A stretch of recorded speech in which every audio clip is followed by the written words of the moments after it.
In the quiet suburbs of Millbrook, where manicured lawns hide the messiest secrets, divorce attorney Sarah Chun thought she'd seen every kind of family drama cross her mahogany desk. But nothing prepared her for the case that would make headlines, destroy reputations, and reveal that sometimes the people we trust most are the ones capable of the greatest betrayal. When tech mogul David Hartwell walked in her office on that rainy Tuesday morning, clutching a custody agreement that would change everything, Sarah had no idea she was about to uncover a web of lies, financial fraud, and family secrets that stretched back decades. The Hartwell name meant philanthropy, innovation, and respect in their community. By the time Sarah was finished, it would mean something else entirely. David Hartwell sat across from divorce attorney Sarah Chun, his usually confident demeanor cracked like old paint. The 42-year-old founder of Hartwell Technologies, worth an estimated $50 million, looked like he hadn't slept in weeks. His designer suit was wrinkled, his normally perfect hair disheveled, and his hands trembled slightly as he placed a thick manila folder on Sarah's desk. "I need you to look at this custody agreement," David said, his voice barely above a whisper. "My wife Elena and we've been separated for 6 months. She's been living in the guest house with our 2 kids, Madison and Tyler. We agreed to try mediation first, keep things civil for their sake." Sarah opened the folder and began scanning the documents. Elena Hartwell, formerly Elena Rodriguez, was seeking joint custody of their 8-year-old daughter Madison and 10-year-old son Tyler. On the surface, everything looked standard. Both parents had successful careers, David with his tech company and Elena as a respected pediatric surgeon at Millbrook General Hospital. They owned a sprawling estate in the prestigious Willow Heights neighborhood, vacation homes in Aspen and Martha's Vineyard, and had what appeared to be amicable arrangements for asset division. "This looks fairly straightforward," Sarah said, setting down the first few pages. "Joint custody, shared expenses, holiday schedules. What's the problem?" David's jaw tightened. "Keep reading. Page 15. Sarah flipped through the documents until she found the section David was referencing. Her eyebrows raised as she read a clause that seemed oddly specific. Elena was requesting that David's brother, Marcus Hartwell, have no unsupervised contact with the children. The reasoning given was vague, citing concerns about Uncle's lifestyle and potential negative influence. "Marcus has been like a father to Madison and Tyler," David continued, his voice growing stronger with anger. "When I was traveling for business, building the company, Marcus was the one teaching Tyler to ride his bike, helping Madison with her science projects. He's never been married, never had kids of his own, so he poured all his love into mine. This restriction would devastate him." Sarah had met Marcus Hartwell once at a charity function. He was David's younger brother by 3 years, a successful architect who had designed several of the city's most beautiful buildings. He was quiet, thoughtful, and had a reputation for being incredibly generous with his time and money. The restriction seemed not just cruel, but completely out of character for what Sarah knew about the family dynamics. "Did Elena give you any specific reasons for this request?" Sarah asked. "That's just it," David said, leaning forward. "When I confronted her about it last week, she got defensive, said she had her reasons and that I should trust her judgment as their mother. But, Sarah, I've known Elena for 15 years. We met in college, built our lives together. She's never shown any concern about Marcus before. In fact, she used to joke that Marcus was Tyler's favorite person in the world." Sarah made notes on her legal pad. "Has there been any incident, any change in Marcus's behavior that might explain this?" "Nothing. Absolutely nothing. Marcus is the same man he's always been. He runs his architecture firm, volunteers at the children's hospital where Elena works, coaches Little League on weekends. The kids adore him, and until 6 months ago, so did Elena." The attorney in Sarah was already forming questions and strategies, but something about David's story felt incomplete. In her 12 years of practice, she'd learned that when seemingly reasonable people made unreasonable requests, there was usually more to the story. "David, I need to ask you some difficult questions," Sarah said gently. Is there anything about Marcus that Elena might know that you don't? Any financial troubles, relationship issues, anything at all that might explain her sudden change of heart? David was quiet for a long moment, staring out the window at the gray October sky. That's what's been keeping me up at night, he finally said. I keep going over every interaction, every conversation. Marcus and Elena were always friendly, but never particularly close. She respected him, appreciated how good he was with the kids, but they didn't spend time together without me around. What about the timing? Sarah pressed. You said this started 6 months ago when you separated. Did the custody restriction come up immediately, or was it added later? Later, David said, his brow furrowing as if he was remembering something important. The first draft of the custody agreement didn't mention Marcus at all. It was only 3 weeks ago that Elena's lawyer submitted this revised version with the restriction. And now that I think about it, that's around the time Elena started acting strange. Strange how? Anxious. Jumpy. She's always been focused and in control, but suddenly she was forgetting appointments, seemed distracted when I'd pick up the kids. Madison mentioned that Mommy was on the phone a lot at night, and that she seemed sad. Sarah set down her pen. David, I'm going to be direct with you. This kind of sudden change in behavior, combined with a seemingly arbitrary restriction against a family member, raises red flags for me. I think we need to do some digging before we respond to Elena's custody demands. What kind of digging? I want to hire a private investigator to look into what might have happened 3 weeks ago to change Elena's mind about Marcus. I also want to review your family's financial records. See if there's anything that might explain the timing of all this. David nodded slowly. Whatever it takes. I won't let Elena destroy Marcus's relationship with my kids without understanding why. And, Sarah, there's one more thing. What's that? Yesterday, I was going through some old files in my home office, looking for tax documents. I found a folder tucked behind my filing cabinet that I'd never seen before. It had Elena's name on it, but it was in Marcus's handwriting. Sarah felt a chill run down her spine. What was in the folder? Financial statements, bank records, investment portfolios. None of them were for accounts I recognized. David reached into his briefcase and pulled out a smaller folder. I made copies. Sarah, these accounts contain millions of dollars that I never knew existed. And Marcus's signature is on every single document. As Sarah opened the mysterious folder, she realized that the Hartwell family's custody battle was about to become something much more complicated and dangerous than anyone had imagined. The quiet suburb of Millbrook was about to have its biggest scandal in decades, and Sarah Chun was going to be right in the middle of it. Private investigator Jake Morrison had been following Elena Hartwell for 3 days when he finally got the break Sarah Chun was hoping for. It was Thursday evening, and instead of heading home to the guest house where she was living with her children, Elena drove across town to a small cafe called the Blue Moon. Jake parked his unmarked sedan across the street and watched as Elena hurried inside, constantly looking over her shoulder as if she expected to be followed. Through the cafe window, Jake could see Elena take a corner booth. She ordered coffee but barely touched it, checking her phone every few minutes. At exactly 7 o'clock, a man entered the cafe, and Jake immediately recognized him for the photos Sarah had shown him. It was Marcus Hartwell, but he looked nothing like the confident architect Jake had researched. Marcus appeared nervous, almost frightened, as he slid into the booth across from Elena. Jake couldn't hear their conversation, but he could see their body language clearly. Elena was animated, gesturing emphatically, while Marcus sat rigid, occasionally shaking his head.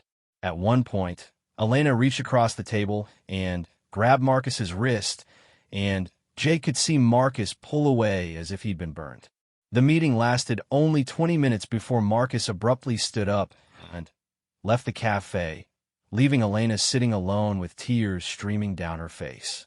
Back at Sarah's office the next morning, Jake delivered his report along with the photographs he'd taken. So Elena and Marcus have been meeting secretly, Sarah mused, studying the images. That explains why she wants him away from the children, but not why. There's more, Jake said. I followed Marcus after he left the cafe. He drove straight to First National Bank downtown and spent 45 minutes inside. When he came out, he looked even more upset than when he went in. Sarah's phone buzzed with a text from David. Emergency. Can you meet me at my house? Found something else. An hour later, Sarah and Jake were standing in David's home office, looking at financial documents spread across a massive oak desk. David looked like he hadn't slept at all, his eyes red-rimmed, and his hands shaking slightly as he pointed to various papers. I stayed up all night going through everything, David said. These accounts that Marcus has access to, they're not just random investments. They're directly connected to my company, Heartfelt Technologies. Someone has been systematically moving money from our business accounts into these private portfolios for the past 2 years. Sarah examined the bank statements more closely. David, these transfers, they total almost $8 million. I know. And here's the worst part. David handed Sarah a printed email. I found this in Marcus's account. It's from Elena, dated 2 months ago. Sarah read the email aloud. Marcus, we need to accelerate the timeline. David's been asking questions about the quarterly reports, and our accountant is getting suspicious. If we don't finish transferring the remaining funds by the end of next month, we risk everything being discovered. The children's future depends on this working. Jake whistled low. So Elena and Marcus have been embezzling from your company together. It gets worse, David continued, his voice hollow. I called our accountant, Jim Peters, this morning.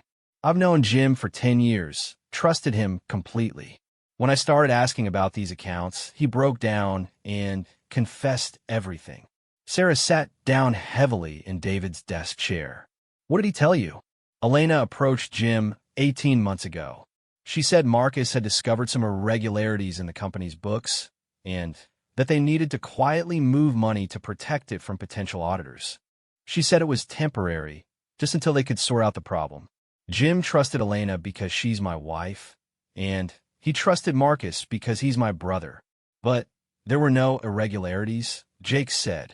It wasn't a question. None. Elena and Marcus fabricated the whole thing. They convinced Jim that they were protecting the company and my family's financial future. Jim thought he was helping us. David's voice cracked. They used my accountant's loyalty to me to steal from me. Sarah was taking notes rapidly, her mind racing through the legal implications. David, this isn't just about custody anymore. This is criminal fraud, embezzlement, conspiracy.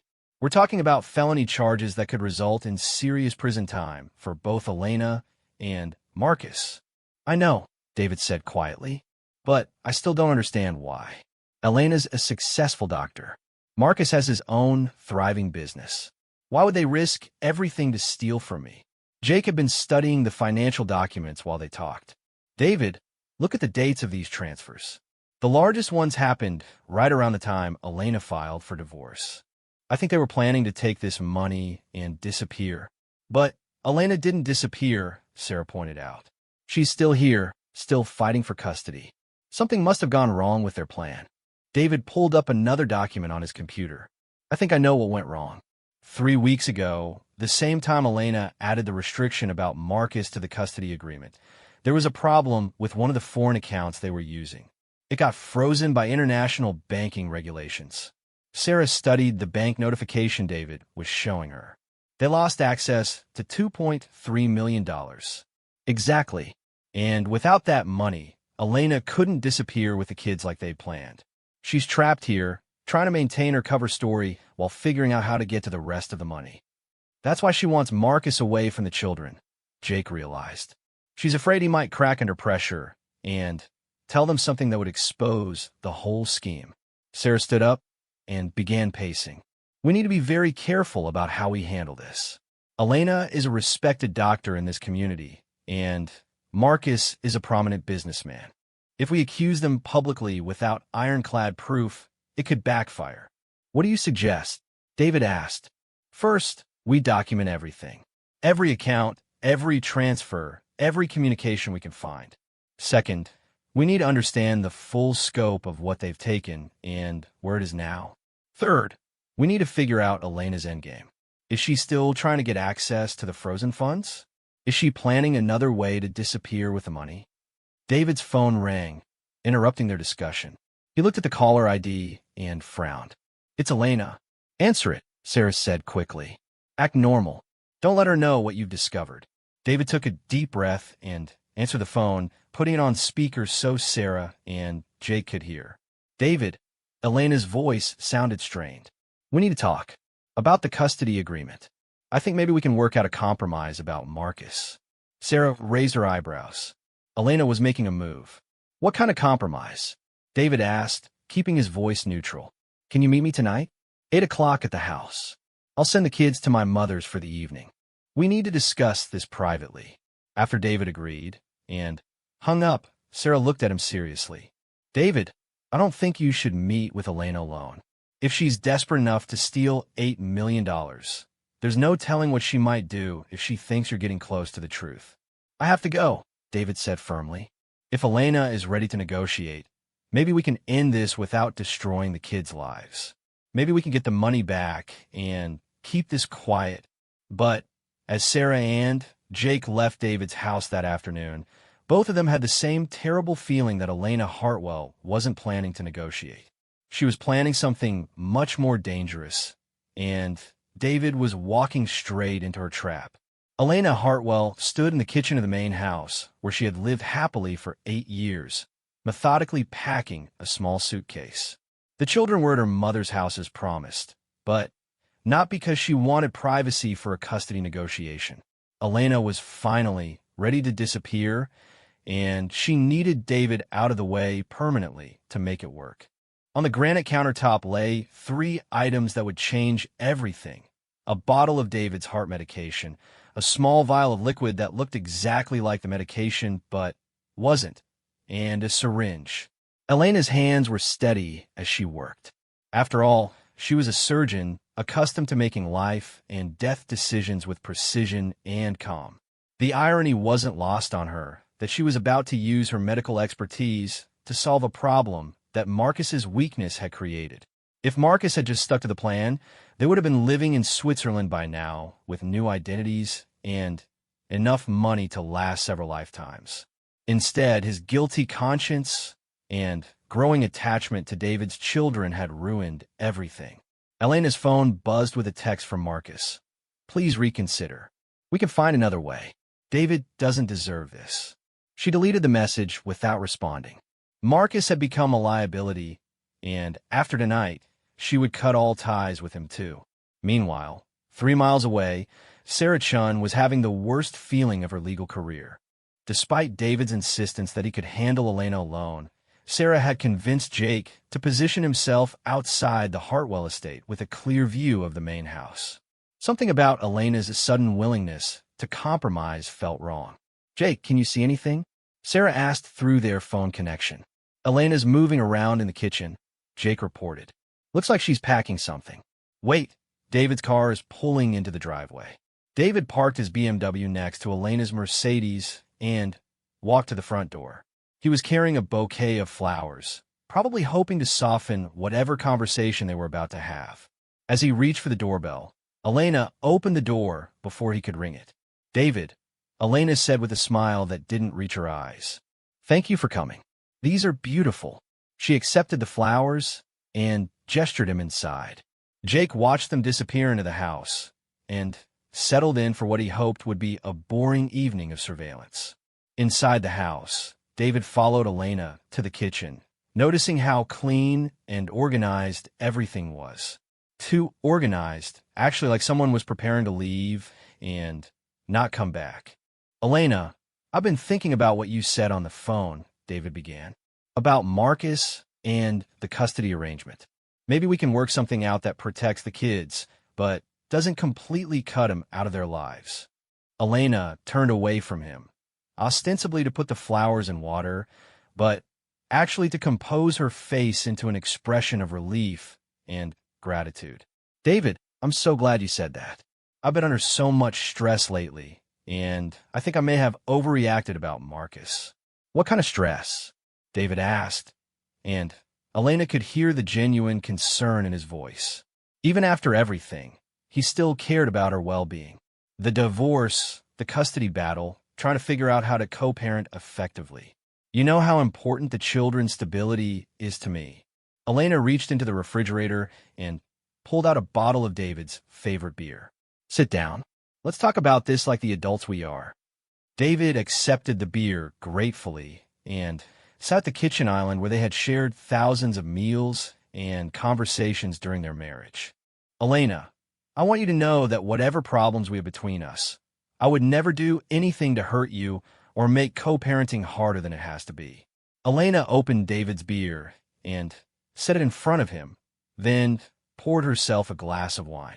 The liquid she had added to David's beer was completely tasteless and odorless, designed to work slowly over the course of 30 to 40 minutes.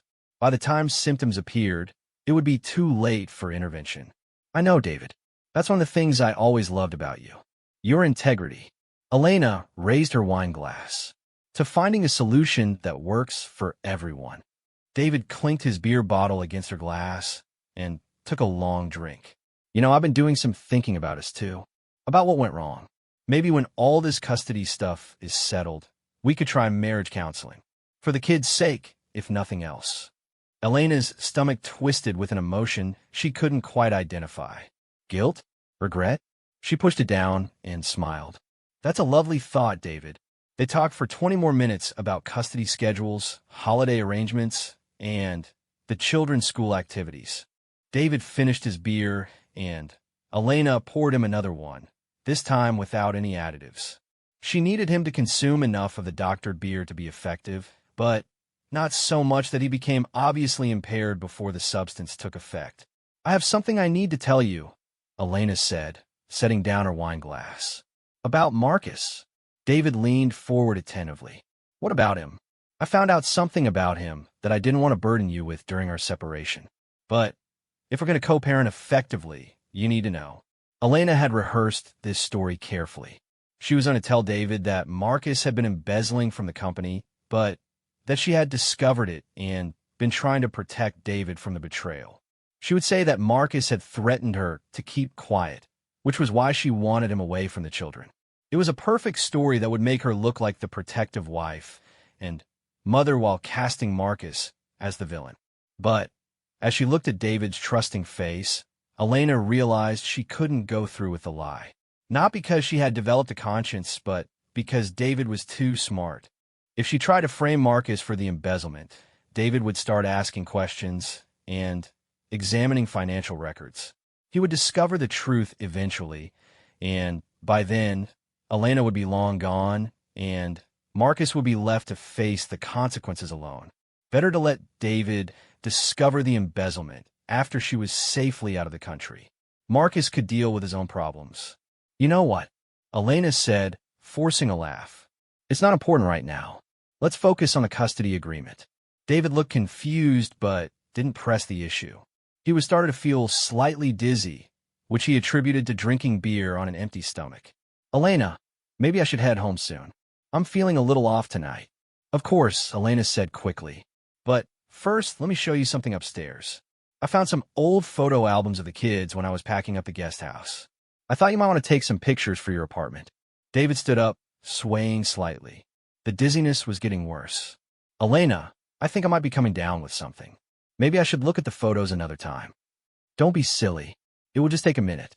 The albums are in our old bedroom. As they climbed the stairs, David had to grip the banister to steady himself. His vision was starting to blur, and his heart was racing. By the time they reached the top of the stairs, David knew something was seriously wrong. Elena, he said, his voice slurring slightly. I need to sit down. Something's not right. Elena turned to look at him, and for the first time that evening, her mask slipped completely. David saw something in her eyes that he had never seen before. Cold calculation mixed with something that looked almost like pity. No, David, Elena said quietly. Something's not right at all. As David collapsed to his knees in the upstairs hallway, Elena was already reaching for her cell phone to call 911. She would tell them she found her estranged husband unconscious in their home, possibly from a heart attack or stroke brought on by the stress of their divorce. She would be the grieving widow, The concerned mother, the respected doctor who tried desperately to save her husband's life. But outside in the darkness, Jake Morrison was watching the upstairs windows with growing concern, and he had already called Sarah Chun with the emergency code word they had established earlier that evening. Elena Hartwell's perfect plan was about to fall apart in ways she had never imagined. Sarah Chin's car tires screamed as she took the corner onto Willow Heights Drive at dangerous speeds. Jake's emergency call had been brief, but terrifying. Something's wrong. David collapsed upstairs. Elena's on the phone with someone, but it's not 911. Get here now and bring the police. Detective Maria Santos of the Millbrook Police Department was already en route, having been briefed by Sarah earlier that day about the potential financial crimes surrounding the Hartwell family. Sarah had wanted law enforcement to be aware of the situation in case things escalated, but she had never imagined it would happen this quickly or this drastically. Inside the Hartwell house, Elena was kneeling beside David's unconscious form in the upstairs hallway, but instead of calling for an ambulance, she was speaking rapidly to someone on her phone in Spanish. Jake, who had positioned himself near a window using telephoto equipment, couldn't understand the conversation, but he could tell from Elena's tone that she was giving instructions, not requesting help. Yes, the account in Geneva, Elena was saying. Transfer everything to the secondary account immediately. I don't care about the fees. Do it now. David stirred slightly, mumbling something incoherent, and Elena immediately ended her call and switched to performance mode. She began performing CPR chest compressions while calling out loudly, David, David, can you hear me? Stay with me. But Jake could see that she wasn't performing the compressions correctly. As a former paramedic turned private investigator, he knew that Elena's technique was deliberately ineffective. She was putting on a show while actually ensuring that David's condition continued to deteriorate. Sarah arrived at the same time as Detective Santos, and the ambulance Jake had finally called when he realized Elena wasn't going to summon medical help. They rushed into the house just as Elena was coming down the stairs, tears streaming down her face. Thank God you're here. Elena cried, grabbing Sarah's arm. David collapsed upstairs. I think he had a heart attack. I've been doing CPR, but he's not responding well. The paramedics rushed past them and up the stairs while Detective Santos quietly observed Elena's demeanor. Sarah noticed that despite Elena's apparent distress, her clothes were perfectly neat, her hair was still styled, and there was no sign of the physical exertion that would result from 20 minutes of emergency CPR. Elena, Sarah said carefully, can you tell us exactly what happened tonight? We were talking about the custody agreement, Elena said, her voice shaking. David seemed stressed, kept saying he felt dizzy. Then he wanted to see some photo albums upstairs. When we got to the top of the stairs, he just collapsed. Detective Santos was taking notes. Did David consume anything while he was here? Food, drinks. Elena hesitated for just a fraction of a second, but Sarah caught it. He had a couple of beers. We were trying to keep things relaxed, civil for the kids' sake. Where are those beer bottles now? Detective Santos asked. I think they're still in the kitchen. Why? Do you think David had some kind of allergic reaction? Sarah and Detective Santos exchanged glances. Elena's question was meant to sound concerned, but it actually revealed that she knew more about David's condition than she was admitting. A heart attack wouldn't be caused by an allergic reaction to beer that David had consumed safely hundreds of times before. The paramedics came down the stairs with David on a stretcher. He was conscious but groggy, his speech slurred, and his movements uncoordinated. The lead paramedic, a woman named Jenny Rodriguez, briefed Detective Santos quietly. His symptoms are consistent with poisoning, Rodriguez said in a low voice. Heart rate elevated but irregular, dilated pupils, confusion, mild paralysis in his extremities. We're taking him to Millbrook General for immediate blood work and gastric lavage. Elena, who had been standing close enough to overhear, immediately stepped forward. I'm a surgeon at Millbrook General. I should ride in the ambulance with him. Ma'am, I appreciate your medical expertise, Rodriguez replied, but given that you're separated and there are potential legal issues involved, I think it's better if you follow in your own car. Sarah could see Elena's jaw clench at being denied access to David during his transport. If Elena had poisoned David, the last thing she would want was for him to receive immediate and effective medical treatment without her being able to monitor and potentially interfere with his care. As the ambulance pulled away, Detective Santos turned to Elena. "Mrs. Hartwell, I'm going to need you to come to the station for a formal statement about what happened here tonight." "Of course," Elena said. "But first I should call my children. They'll be worried if they hear about this from someone else." "Actually," Sarah interjected, "I think it would be better if the children stayed where they are tonight, until we understand more about David's condition." Elena's composure finally cracked. "You can't keep me away from my own children. I haven't done anything wrong. David had a medical emergency, and I tried to help him. You're treating me like some kind of criminal."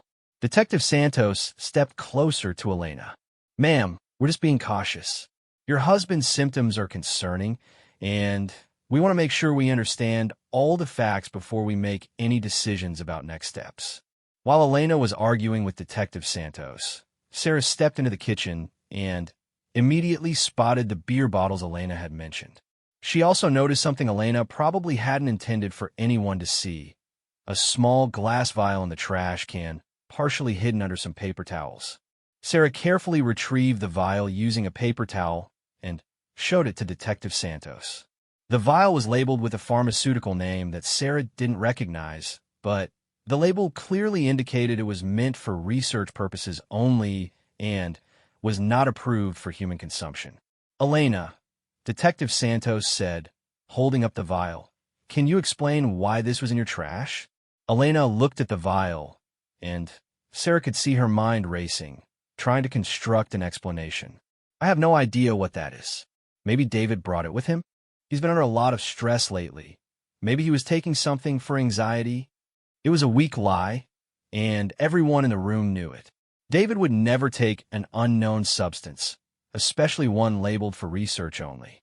More importantly, the vial had been empty when Sarah found it, suggesting that its contents had been used recently. Detective Santos made a decision. "Elena Hartwell, I'm placing you under arrest on suspicion of attempted murder. You have the right to remain silent."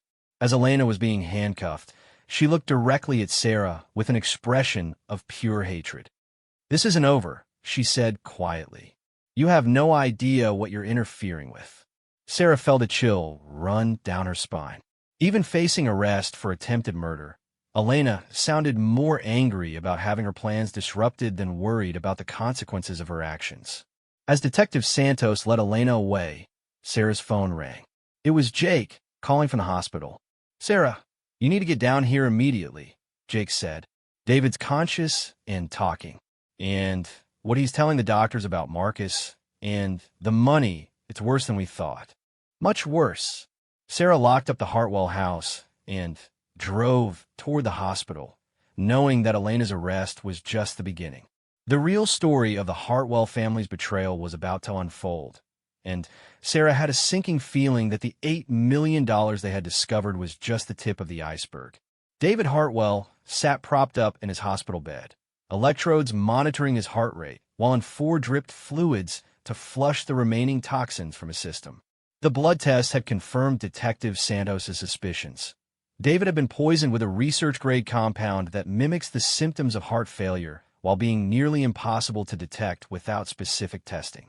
If Elena hadn't made the mistake of throwing away that vial, Dr. Jennifer Walsh explained to Sarah and Detective Santos, David would probably have died, and the cause of death would have been listed as cardiac arrest brought on by stress. It's actually a very sophisticated choice of poison. David's voice was still weak, but his mind was clear. "I need to tell you everything about Marcus and the money," he said. "Elena's arrest is just going to make him panic, and if he runs now, we'll never recover what they've stolen." Sarah pulled out her tablet to take notes. "David, before you continue, I want you to know that Marcus is here at the hospital. He came as soon as he heard about your collapse. He's in the waiting room, and he looks genuinely distraught." "Bring him in," David said without hesitation. "It's time for all the lies to stop." When Marcus entered the hospital room, Sarah was struck by how much he had aged in just the past few days. The confident architect she had met at charity events was gone, replaced by a man who looked haunted and desperate. "David, thank God you're okay," Marcus said, tears streaming down his face. "When I heard you collapsed, I thought—" He couldn't finish the sentence. "You thought Elena had succeeded," David said quietly. "Marcus, I know about the money. All of it. The $8 million, the Swiss accounts, the fake story about protecting the company from auditors." Marcus sank into the chair beside David's bed and buried his face in his hands. "David, I'm so sorry. You have to believe me. This was never supposed to happen. Elena was never supposed to hurt you." Detective Santos stepped forward. "Mr. Marcus Hartwell, I need to advise you of your rights before this conversation continues." After the Miranda warning was delivered and Marcus confirmed he wanted to speak without an attorney present, the full story finally came out. "It started 2 years ago," Marcus began, his voice barely above a whisper. "Elena came to me with information about some investments that were about to go bad. She said David had made some poor financial decisions, and if the investments collapsed, it would destroy the company and your family's future." Sarah was taking detailed notes. "What kind of investments?" "Tech startups in emerging markets." Elena showed me documents that proved David had invested heavily in companies that were about to fail. She said the only way to protect the family's wealth was to quietly move money out of those risky accounts and into more stable international portfolios. David was staring at his brother in disbelief. "Marcus, I never made any risky investments. Our company's portfolio has always been conservative. You know that." "I know that now," Marcus said, his voice breaking. "But Elena had documents, financial projections, even emails that appeared to be from you discussing the investments. They looked completely authentic." Detective Santos leaned forward. "Did you ever verify these documents independently?" Marcus shook his head. "Elena said there wasn't time. She said the market was moving too fast, and if we didn't act immediately, everything would be lost. She made me promise not to discuss it with David because she said the stress would destroy him." Sarah was beginning to understand the sophistication of Elena's manipulation. "So you thought you were protecting David and the family by helping Elena move the money?" "Yes. And at first it seemed to work. Elena would show me monthly reports proving that the money we had moved was safe while David's supposed risky investments were failing just like she predicted. But the reports were fake," David said. "It wasn't a question." Marcus nodded miserably. "Elena was creating false documents to prove her story. She's incredibly intelligent, David. She knew exactly what kind of evidence would convince me. And she manufactured all of it perfectly." Detective Santos was making notes for the district attorney. "When did you start to suspect something was wrong?" "About 3 months ago," Marcus said. "Elena started pressuring me to move larger amounts of money more quickly. She said David's situation was deteriorating rapidly, but when I saw David at family dinners, he seemed fine. Happy, even despite the divorce proceedings." "Why didn't you come to me then?" David asked, and Sarah could hear the pain in his voice. "I tried to ask indirect questions about your investments, about whether you were worried about money. But you never seemed concerned about finances, and I started to wonder if Elena was protecting you from the stress by not telling you how bad things really were." Sarah was putting together the timeline. 3 months ago was also when Elena first started talking about divorce seriously. I think that's when she realized she needed to accelerate her plan to take the money and disappear. "The divorce was part of the theft," Marcus continued. "Elena told me that if she divorced David, she could legally protect half of his assets from creditors when the bad investments finally collapsed. She said the custody battle was just for show, to make the divorce look legitimate." Detective Santos looked skeptical. "And you believe that Elena would give the money back to David after the divorce was final?" Marcus was quiet for a long moment. "I wanted to believe it. Elena is very persuasive, and she had an answer for every question I asked. But deep down, I think I knew something was wrong. That's why I've been so nervous lately, why I was avoiding David. I was terrified that I had helped her destroy my own brother." David reached out and took Marcus's hand. "The question now is, where is the money and can we get it back? Marcus pulled out his phone and opened a banking app. Most of it is still in the Swiss accounts. Elena tried to transfer everything out tonight after what happened to you. But I froze the accounts as soon as I heard you were in the hospital. You can freeze the accounts? Sarah asked. Elena needed my signature on all the transfers because I was listed as a co-trustee to make the accounts look legitimate. When I didn't authorize tonight's transfer, the bank flagged the account for suspicious activity. Detectives Santos Milid Grimley. So Elena is in custody and the money is frozen. That's good news. But I need to understand something, Marcus. Why did Elena want David dead? If she could have gotten the money through the divorce and disappeared, why escalate to murder? Marcus looked stricken. Because I told her I was going to confess everything to David. Last week, when she added that restriction about me seeing the children, I realized she was planning to cut me out of their lives permanently. That's when I knew for certain that she never intended to give the money back. You confronted her, Sarah said. I told her I couldn't live with the guilt anymore. I said I was going to tell David the truth about the money and let him decide whether to prosecute us or not. Elena begged me to wait just a few more weeks, said she had a plan to make everything right. But her plan was to kill David and inherit everything legally, Detective Santos concluded. Marcus nodded, tears flowing freely now.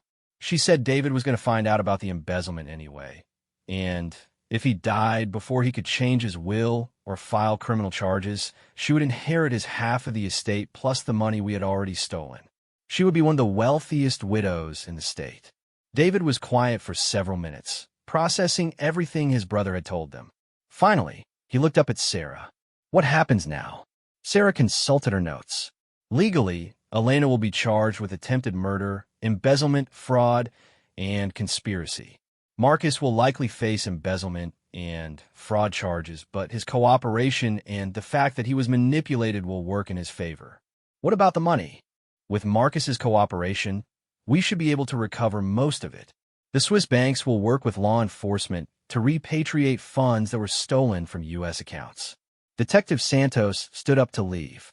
David, I know this has been traumatic, but you should know that your brother's decision to freeze those accounts probably saved not just your money, but potentially your life.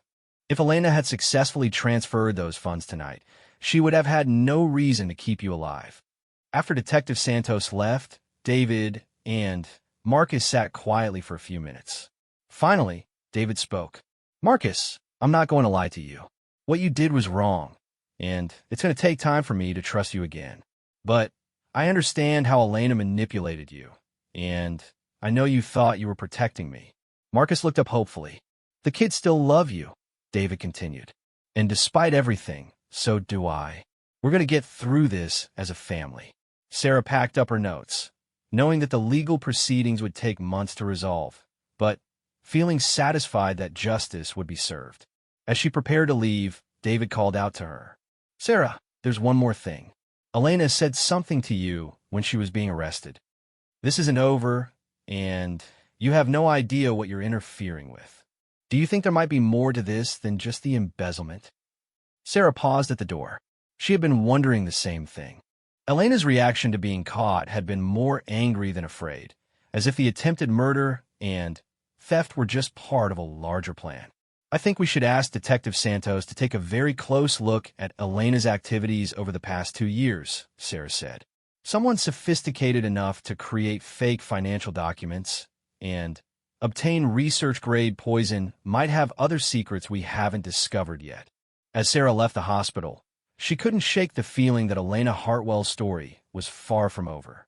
But for tonight, David was safe, Marcus was cooperating, and the children would wake up tomorrow with their father alive and their family's fortune intact.